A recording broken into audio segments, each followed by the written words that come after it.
welcome to My Life in Football, and I'm really glad to say that with me today, hot from his car as well, he's the living legend, Mr. Poole. So welcome, Glenn. How are you? I'm good, thanks, mate. How are you? Not too bad at all, mate. Not too bad at all. And it's great to see you. We haven't been a long time since we've caught up, but everything going okay for you, business-wise as well? Yeah, business going really well. Yeah, hence why I'm in the car, because just trying to squeeze you in. It's going really well. Keeping myself occupied and really enjoying it. To be honest with you, really Great good. stuff, great stuff. I mean, I suppose trying to get in there before you, because you've got another appointment to get to. But I mean, starting from your career and of course, I mean, is it sort of this time of the year that you get you sort of think back to your Grays days when we're getting into the semi-finals of the FA Trophy? Yeah, I mean, I've actually saw a photo the other day of us celebrating in the semi-final, and it seems like such a long time ago. And obviously, every time the trophy draws and get from the quarterfinals towards the final, you do take more of an interest in it. And that was an unbelievable run that we had. You know, we played conference team in every single round, and it still ranks as one of the best moments of my career and most enjoyable as well. So I mean, with your career, if we go right back to the beginning, I mean, when did you start off with your footballing career? Well, I started off just playing locally for a team called Pegasus, and then when I was 11, I got spotted by Tottenham, and then was there until I was 18. Did my apprenticeship there, obviously the old school YTS scheme, and the year after I started was the first year of the actual academy that obviously is now firmly in place, and then obviously progressed to Yeovil from there and embarked on like the first step in the pro game, and then obviously went back into non-league and as a semi-pro, and then obviously back to the pro game, and then back to semi-pro again. So it's been all over the place, up and down. So it's I'm just got it in front of me. I mean, Yeovil Town, it says 19 appearances for Yeovil and a one-game loan spell for Bath City, and then on to Forge United. I mean, who was that under? Was that under Terry? What? Forge United. No, I actually originally signed on loan for Dennis Elliott. I don't know if you remember that name, Dennis. And he was there for a little while. Then he left, and then Glenn Thomas took over for a little while, and then obviously our mate Craig came in, and obviously we all know what Craig Edwards is like, and he was fantastic for me, Craig, and I owe him so much because I was close to just sort of jacking it all in, and when he came in, he actually dropped me for the first game, and I was like, oh, that's it, enough for me. And remember playing in an FA Cup game against Leatherhead, and I come on, and to be honest with you, I thought I'd done all right. Didn't think I played too well. He thought I was the best player on the pitch, and then that was that. And I started every game for him after that in about 3 years. So, I mean, looking at the stats that I've got in front of me, 80 appearances, 33 goals. I mean, that's not a bad strike rate. It was actually better than that, because that was just games that were recorded. Like some of the cup games that we played never got recorded, and I actually scored quite a lot of goals there. It was about near 70 goals. Wow! So in 150 odd games, I think it was. So for me, that was the time when I first started finding my feet, my confidence, and becoming a mature footballer, because you're playing with men that, at the end of the day on a Saturday or a Tuesday night, 3 points actually meant something. And I had to learn very quickly. But I mean, was that exciting times though at Ford? Especially under someone like Craig? Yeah, it was, because, I mean, like I said, I was just enjoying playing. I was at Yeovil for 2.5 years and didn't really play as much as I would have liked. So I started off scoring on my debut, and there were a lot of clubs watching me at the time, and I was only 18 and, just come down from the big smoke, and I think I let it get to me a little bit, and I got sort of sidetracked and didn't really focus on what I should have been, didn't really listen a lot, and then went and just played games. And Gary Johnson actually said to me, he was the one who released me, he said, just go and play games and you'll find yourself. And I did, and it was exciting, because I was just playing week in, week out. I knew I was going to play, and I obviously then played for Craig, and Craig instilled a work ethic in me that I never had before. And he just, he made everyone, not just me, at the club at the time, enjoy themselves. There wasn't that much money there. There wasn't any crowds, but we just had a good camaraderie in the dressing room. And I still speak to a lot of the boys now, which is 15 years later, and that's the sort of atmosphere that Craig instilled, and I enjoyed going and playing there. So, and then from there, so I mean, what made you move on then to Thurrock for the first time? A number of things really. It was the budget got cut, and at the time I was the only one on the contract. But they, there was a bit of upheaval about whether my money was going to get cut or not. Players were leaving, and I just wanted to really sort of push and push myself and try and get high up the ladder as possible. And Thurrock made a bid for me. It got accepted, and that was that. I went there. It was the same division, but Thurrock were pushing for promotion. I think at the time we still could have had a chance of winning the league. And you think of how Thurrock is exactly the same sort of thing. No crowd and relatively new club at the time, and they was doing really well. And I just I grabbed that opportunity. I mean, was that, and then from there, of course, on to Grays, and was that that's the first time, of course, you being at Grays, but I mean, was that the best time in your football career, that time there?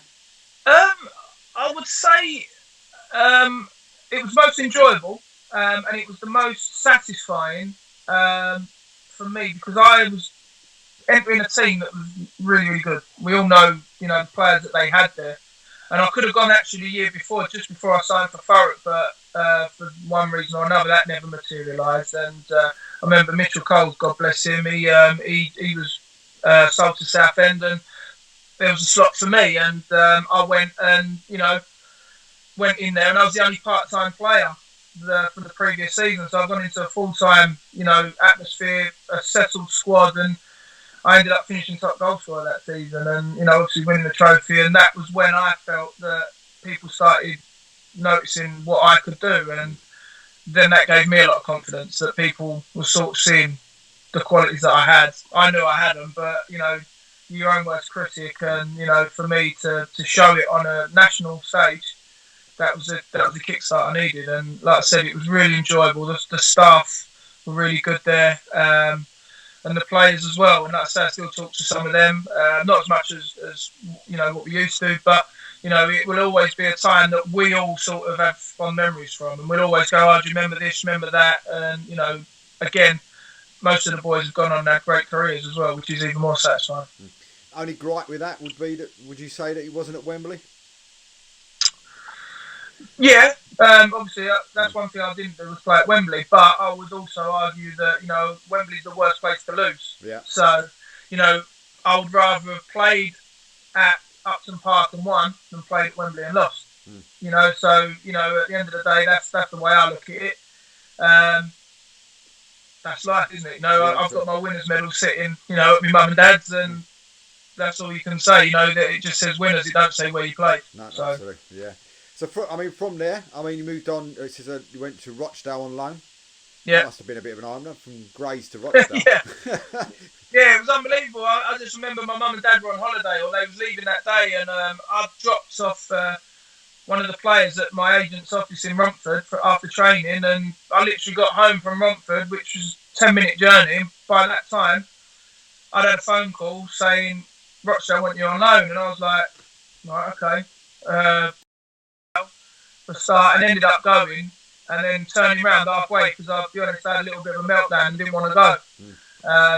I worked it out that I trained half the week at Grays and half the week at Rochdale, and I grabbed it with both hands, because I thought, if this is the only chance I'm going to play league football, or have a chance of playing league football, then I'm going to do it. So I was 26 at the time, and obviously the dream for any young lad is to play football league football, and thankfully, I just remember playing against Swindon on a Tuesday night. Came on for about 25 minutes, half hour.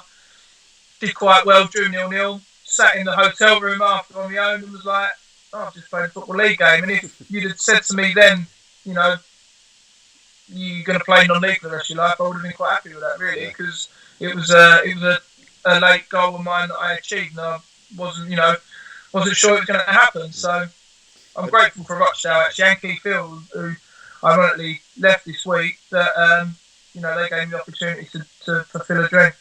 And then, of course, on from there to the one that everybody sort of talks about, well, the pictures that I saw when I first got to know you was at Brentford. Yeah. I mean, Rochdale did want to sign me. They gave me an offer.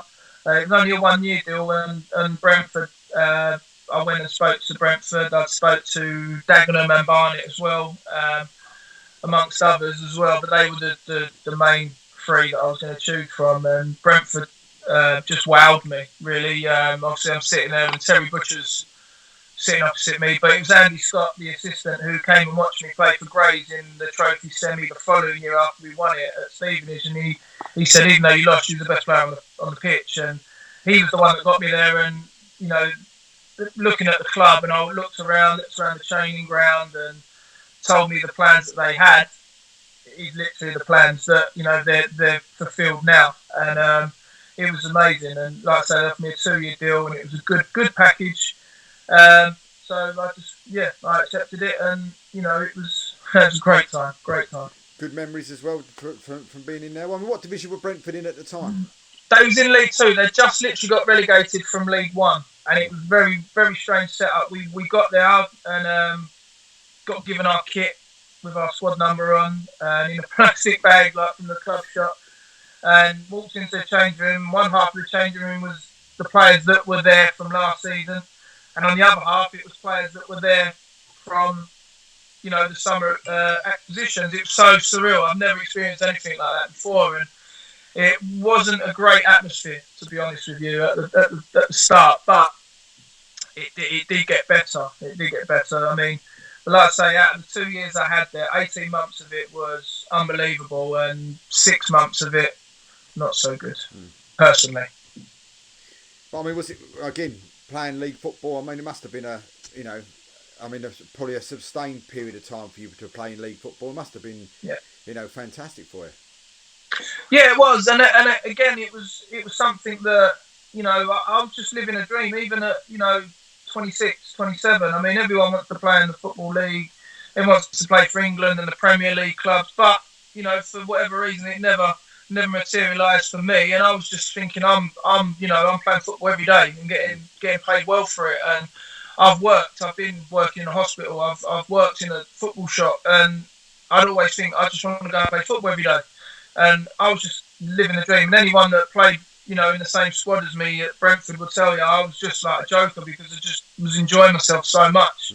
And luckily for me, for the majority of the time, I was playing well, I was scoring, and just enjoying it. I was like a kid in a candy shop, and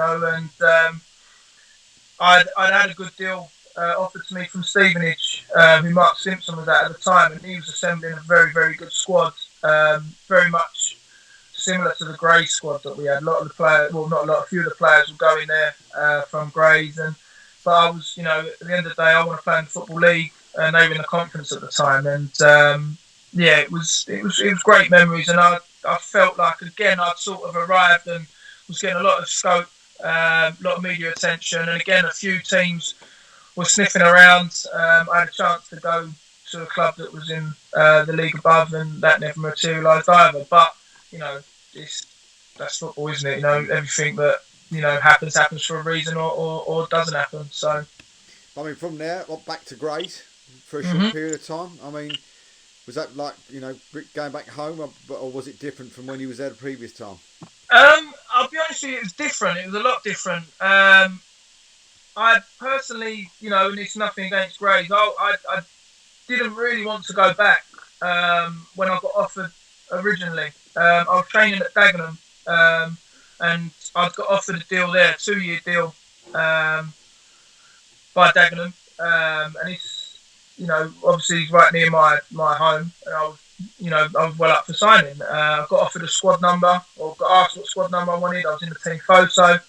I got a tracksuit or a training kit, everything. Literally agreed the deal, and I kept getting fobbed off by John Steele.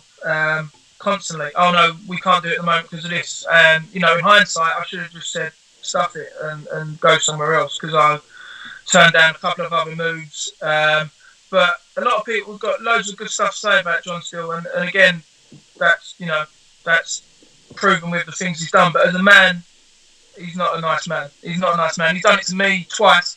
He's done it to a lot of other people as well.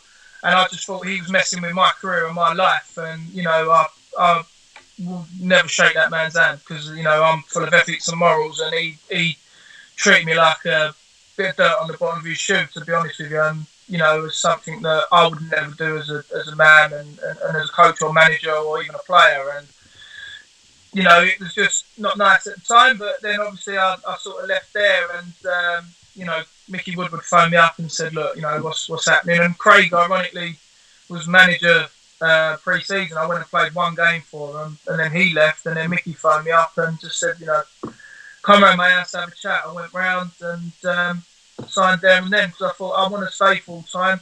I want to play because the season started and I hadn't, played any games.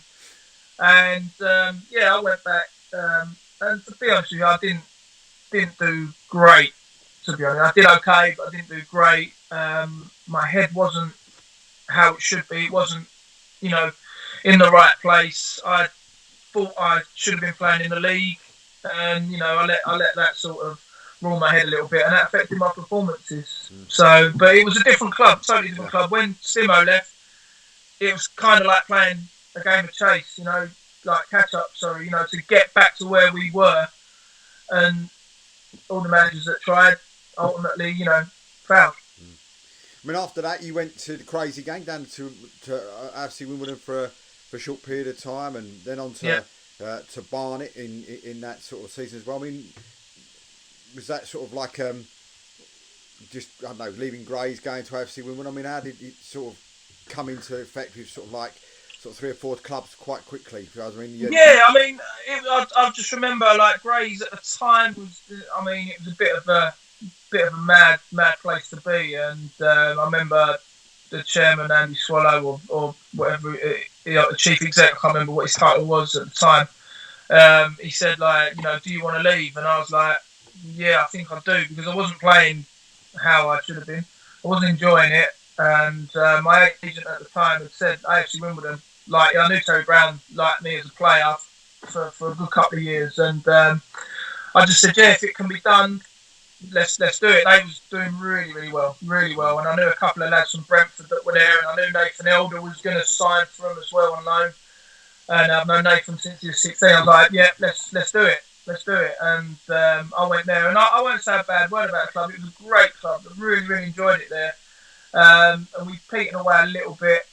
And then they went full time the next season, and they just said, we are going to release you. We're going to go down the younger sort of route. I was like, that's fine. I wouldn't have at the time, liked to have commuted all the way over there or moved back over there. Like when I lived there for Brentford. So it was a choice that they took, but I was quite happy with that and I respected that. And again, they got promoted the next season, and you can't argue with that. And I was really pleased that they got up. But it was a great club, and it was just a shame that I never played as much as what I would have liked. Again, I thought I'd do okay, score a few goals, but Terry had a way of squad rotating, and I'm not the type of player that likes to be rotating. I need to play week in. If I went to a game tomorrow for the first time, like played for nearly a year, I'd want to play. So as simple as that. Yeah. And that was my mentality. I thought I'm not the type of player that can play Saturday and rest on the Tuesday, and know you're going to play. No, that weren't me. But yeah, it was a good club, and I got nothing but good words to say about AFC Wimbledon. And of course, you moved on to sort of a few clubs. It went to Barnet. Yeah. You played 10 games for them, then to Braintree, 16 for them, Thurrock for the first time. So second time played 17 there, and he seemed to settle down a little bit. We went to Billericay for 4 years there, 151 games. I mean, what was that like down at Billericay? I loved that place. Honestly, I haven't been back since obviously Glenn's taken over, and I've driven past, and you can tell that the work that's gone in there is fantastic. But before that, it was just such a friendly club that I've met so many nice people. I've got, I can count on one finger one person there that, I don't like.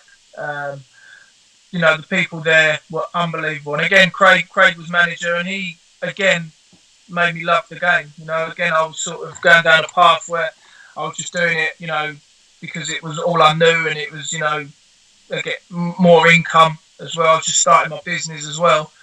But I went there and I was on less money than I was on at Thurrock. And Craig said to me, stick with me to the end of the season and see what we can do. And I never got a penny more while I was there in 4 years.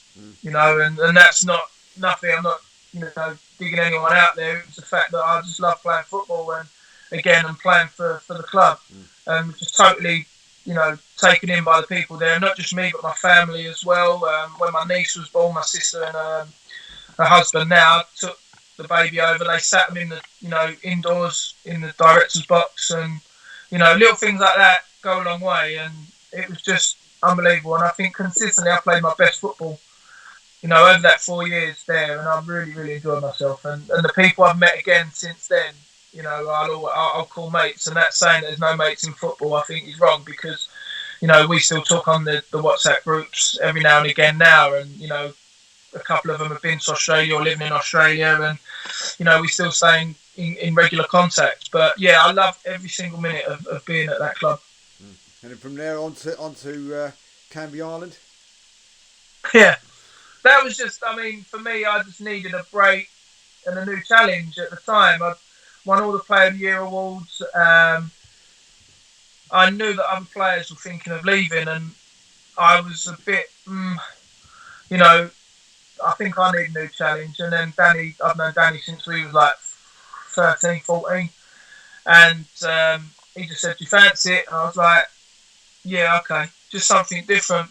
But again, I went there, and don't get me wrong, it's a good bunch of lads. And again, it's a good club, but I just wasn't enjoying it. And for me, it was just a case of what's the point of doing it if you're not enjoying it, And I just felt, like we went top early on in the season, and then we just sort of like went down like that, and it was scary, to be honest. It was scary, and I just could see things in a different way than what was being portrayed, and I just thought, no, I just need to go and go somewhere else. And it was nothing against Danny, nothing against the club. It was just all me, I just wasn't happy at the time, and that's history. I mean, then back to Billericay, I've got question mark on my sheet in front of me around the games you scored and whatever. So was it a quick visit? Was it the second time? Well, I signed January, I think, and I stayed there till the end of that season. Again, Craig said to me, I want you back, and I spoke to him, and I was like, yeah, let's do it. He said, be the same deal as what you was on. I said, fine, come back. And yeah, enjoyed it. We were pushing for the playoffs, I think, and for the league, and it was just we petered out a little bit, and it was just enjoyable. But again, I played and was enjoying it again, it was just unfortunate, again that it sort of petered out a little bit. And then back to your old mate at Thurrock. Yeah. I mean, he tried for a good year to 18 months to try and get me over as player coach, and I'd always been like, I'm not dropping down to Ryman 1 North, and that was not, me being arrogant. It was just my pride, I think, really. And I said no, I don't want to drop down to that level. But I looked at my age, looked at where I wanted to go at that particular moment in my career, and I was like, it's the best move to make. And we spoke at length, and I went over there and really enjoyed it. Like the year we got promoted, it was a really, really enjoyable year, and I played a lot more than what was planned, to be honest. But again, consistently, that was one of the best seasons I've ever had, and to get them over the line, because they've been through so much, heartache in the playoffs, and when they got relegated with that point deduction and things like that, they tried for so long. And to actually be a part of it that actually did it, and personally having 2 great games in the semi and the final, that's very satisfying for me. Really satisfying. And in hindsight, maybe should have finished then. But, it was a case of going and having another try at the Ryman Prem, and unfortunately, the way I left the club wasn't how I'd want to have left the club. I didn't want to leave the club anyway, but, Yeah. that's life. I mean, I remember seeing you play down at Cheshunt when he was in the Ryman one, and I was right behind your free kick, and it was a quality free kick. Do you remember that from straight into the I corner? did, yeah. It was a quality free kick that went straight in off the Hurricane. It was a Yeah, bit windy, wasn't it? yeah, yeah. It was, and I do remember that day because it was the first day. I went out with my now wife, and she said, "Oh, you only scored today because it was windy," and I was quite laughed. And it actually was. It actually was. But yeah, no. Yeah, it was. It was again another great club. Unfortunately, it's not around anymore. Yeah. But I would have loved to have stayed all last year, and I just, I left not under a cloud, but I felt I should have got looked after a little bit more with the wage cut because I was staff. Now, obviously I might not have been playing as much, but at the end of the day, I'm still staff, and I thought, staff look after staff. But, that's the way the cookie crumbles. So no sort of calls yet then to get you to Hornchurch? No. No. Listen, at the end of the day, I've got a lot of respect for Simo, and I hope he does a good job, but no, I wouldn't entertain that, I don't think. So then from there you onto Grays. I mean, Yeah. Quintus 18 times 2 goals. I mean, enjoy your time down there, or was that a bit too much for the, and excuse the expression, but a bit too much for the old legs on the old 3G on a constant basis? No. I mean, don't get me wrong, it did hamper my legs a little bit, but I'd still be okay. It was just a bad time for me. I lost, both my grandparents, both my nans within 3 months, and that sort of just knocked me for 12, not 6. And it was a tough time for me, and football becomes irrelevant. And I wasn't. I said to Jamie, I'm not coming in. When my granddad passed away, I didn't want any days off, but now I was just like, no, I need some time. And when it happened again 3 months later to my nan, and and again, I wasn't treated with that much, respect while I was there at times. And I look around and I said to you, the respect in the game's gone. I'm not saying I want the red carpet out for me, but at times you just think, like, I mean, come on, you know what I mean? It's just you're just there, and you're not someone that's given a lot to the club and to the people around the club. And it was tough. It was a tough time, and at times I was going and I didn't want to go. I didn't want to go training, or I didn't want to go to Norwich away on my birthday when I knew I was, out for dinner with my then girlfriend and now wife, and I was like, I'm not driving to Norwich to sit on the bench. There's no chance. I'm better than that, And again, people might say, well, that's very arrogant or very egotistic, but it's not. It's just I wasn't going to go and drive to Norwich to sit on the bench when I knew I should be playing. And I just wasn't enjoying it, and I just took the decision, about this time last year, to just come away from it, and focus on, my family and my business, and I've committed 21 years to it, and it has been so nice to just have a break, and just sort of on Saturdays go and coach the little 2 and 5-year-olds in the morning, and then that's it. My weekend is my weekend, and do what you want with it rather than chasing all around. And I do miss playing, but I don't miss much else about it, to be honest. So is that the last we're going to see then as Glenn Poole, the player in sort of in Isthmian leagues? You can never say never. You can never say never. I mean, to be honest with you, I had more offers last summer than I did when I was playing. And I've still had tentative offers, here and there. My dad goes and watches football all the time still. I think he's missing it more than me, bless him. But he goes and, people say, what's Glenn doing? And you can never say never. You can never say never. Like I say, I'd be lying if I said I don't miss the playing, because I do. I went and had a run the other week for the first time in God knows how long. I still feel fit, still feel healthy.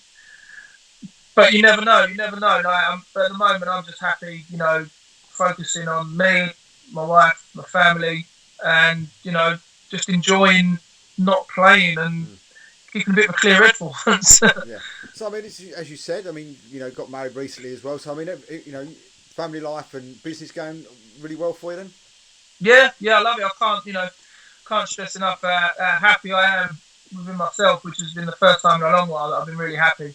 And again, you know, when, like I say, when tragedies happen like they did last year, you know, you realise that family is the most important thing in life, even more so. And you know, I'm just happy. I'm happy, you know, happy with my work, happy with my life, and you know, football has been a massive, massive part of my life. And if I didn't have that, I wouldn't be doing what I'm doing now. Simple as that. And you know, the way I look at it is football and playing football is only for so long in your life. You know, working and earning a living is for the rest of your life. And thankfully, football has helped me out with that massively. And like I say, you can never say never. I'd always be open for a chat, you know, and that's one thing I do miss is having football chats sometimes. But I haven't been to watch a game since I finished last year. And you know, and Keith knows, you know, what I was like. I was at a game all the time, but now my life's changed, and you know, we move on. So Listen, never say never, but at the moment, yeah, no. absolutely. Glenn, it's been fantastic. I know you've got to go, so because you've got your next job to get to. So we Yeah, do wish you. unfortunately. We do wish you all the very, very best with that. And of course, Yeah, as I said thanks, before, you're welcome back to the show whenever you want to come back. You're more than happy to come Yeah, back whenever thanks, you've got your time. appreciate it. But it's been an absolute pleasure talking to you today, and hopefully we'll catch up again in the future. Yeah, definitely. Thanks, mate. Magic. Thanks, mate. Cheers. See you soon. So, bye. Bye, bye.